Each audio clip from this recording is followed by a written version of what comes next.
Amazon just dropped their 2026 fee change, and I'm seeing tons of sellers saying Amazon raised fees again, profits are gone, or it's not worth selling anymore. But here's the truth. It's not what you think, and most sellers that are saying this stuff don't even understand what changed. So in this video, I'm going to break down what changed, what didn't, the Amazon fees that actually matter, and what smart sellers are doing to be more profitable than ever in 2026 while so many sellers panic. Let's make sense of this, because once you understand how Amazon's fee system actually works, this can actually make you more profit rather than less. And before we get started, anyone saying selling on Amazon isn't worth it in 2026 is simply denying facts. Over 60% of products sold on Amazon come from everyday people like you and I, third-party sellers. And Amazon's currently adding 2 million Amazon Prime customers per month that buy products all the time. And Amazon warehouses are currently managing 17 million orders per day. People are only buying more products online each year. E-commerce is only growing. Anyone denying the facts previously stated is simply refusing to see the opportunity and innovate. So let's dig into the cold hard truth, because a couple weeks ago when we received the Amazon 2026 fee changes email, tons of beginner sellers started freaking out. Let's dig into what actually changed.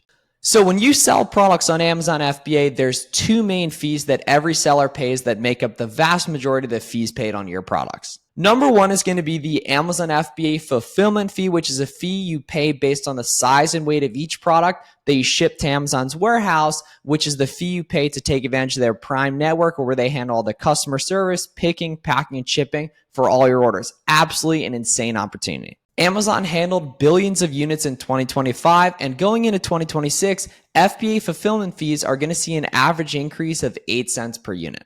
Some categories have gone up a little bit more that tend to take up more space or are more heavy, and some have barely moved. So overall, not a massive change, and there's no entirely new fee types for 2026 either. The second is going to be the Amazon referral fee, which is an 8 to 15% fee you pay based on category for every product you sell on Amazon, whether it's Amazon FBA or Amazon FBM, where you ship products directly to the customer. When you sell products Amazon FBM, you don't pay the FBA fees, because rather than shipping them off in bulk to the FBA warehouse, you're shipping directly to the customer, but you do pay the individual shipping. Typically below £1, that's via USPS for around $5 to $6, and typically above £1, it's UPS between $9 and $11. It's important to note, guys, on the FBA referral fee, there's no main changes in 2026, and there's no entirely new fee types as well, which hasn't been the case in past years. The cool thing is, guys, in terms of the FBA fulfillment fee and the referral fee, you don't have to calculate that on your own.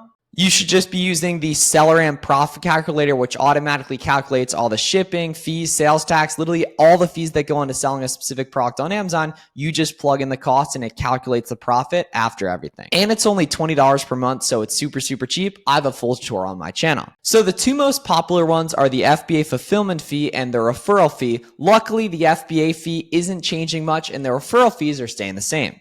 But where a lot of sellers do actually get screwed is on storage and inventory fees. While storage rates remain basically unchanged, slow moving and aged inventory does matter more than ever if you're unfamiliar with the 2024 changes with the low inventory fee and the placement fees. Amazon doesn't want to be a storage company. They want your products actually moving. So beginners should definitely avoid long tail products and focus on inventory that's actually selling by especially taking a look at the Keepa chart and buying test orders of products, typically 5 to 20 orders per unit. So it's really important as a beginner to take a look at the seller amp and especially the Keepa data to see how a product sold over time, to avoid long tail products and buy products that actually sell. Test orders are key of different products, guys. Don't go deep on unproven inventory. Focus on placing 5 to 20 unit orders per product to remain nice and diversified. And that's the beauty of the all-in arbitrage model, guys, is we don't put all our eggs in one basket like you have to do with private label and wholesale. We sell tons of different products at one time. And then lastly, a quick note on size and weight adjustments. Amazon made it a lot more granular in terms of the requirements and the fees associated with size and weight. Luckily, SellerAmp's going to handle that for you. But if a product you're selling does weigh closer to the threshold, it could see a little bit more than an 8-cent increase. For beginners, just make sure items aren't oversized or heavy, and SellerAmp's going to calculate that for you and show you when you're doing product research. So how do you actually calculate the fees in 2026 and what does a realistic change look like? Let's take an example product. Say it's selling for $30 on Amazon. The referral fee for most items is going to be 15%, so $4.50.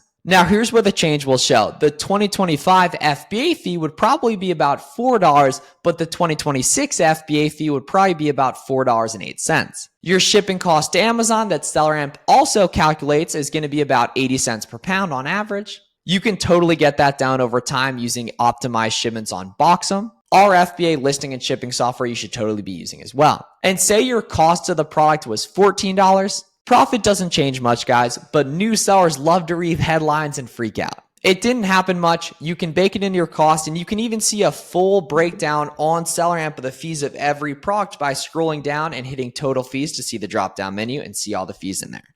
Beginners see a fee increase and think they're losing dollars per unit. In reality, it's pennies and it's easy to bake in your sourcing. Now let's talk about how to actually avoid the Amazon fees that can screw you very easily. The biggest fee new sellers ignore is the oversized and heavy fees. Luckily, SellerAmp calculates all this for you guys. The second is going to be long-term storage fees. You have to make sure you're buying products that actually sell. If you hold bad buys for 80 to 270 days, Amazon fees eat you alive. If your product won't sell within 30 to 90 days, and this time of year, even quicker with the holiday season, don't buy it and make sure to be leveraging SellerAmp and Keepa data effectively. Another one that I don't see anyone talking about that can totally screw beginners is going to be prep mistakes. Wrong labeling, bad packaging, damaged units, and oversized packages that you told Amazon weren't above the weight limit cost way more than 8 cents per unit. Using SellerAmp and Keepa eliminates 90% of the risk. Most of the mistakes you make and the occasional money you lose isn't going to be from Amazon fee changes, it's going to be from bad buys. So overall, what you need to understand about the 2026 fee change. It's not like 2018 to 2021 when Amazon fees massively changed. Margin is still strong across all categories, guys. Shoes, clothing, beauty, toys, pet supplies. And if you're doing online arbitrage correctly, like I show you how to do on my channel, you can easily absorb small price fluctuations. Big sellers with bad operations get hurt, not beginners that can be nice, nimble, and flexible.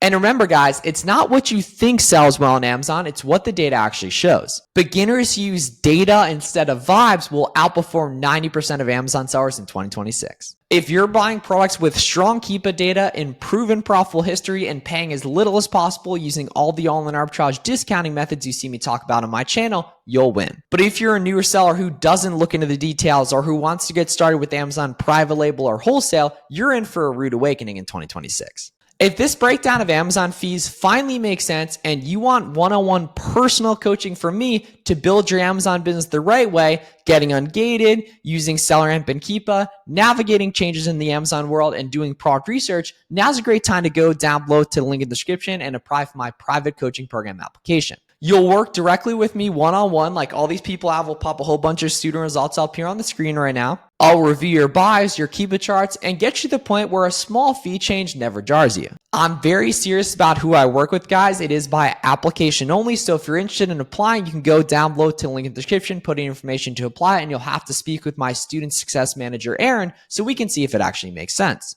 And if you want more great free Amazon content, check out my full ungating course right here and my full auto ungate sourcing tutorial right here. Let me know any questions down below. Subscribe for more, and I'll see you guys in the next one.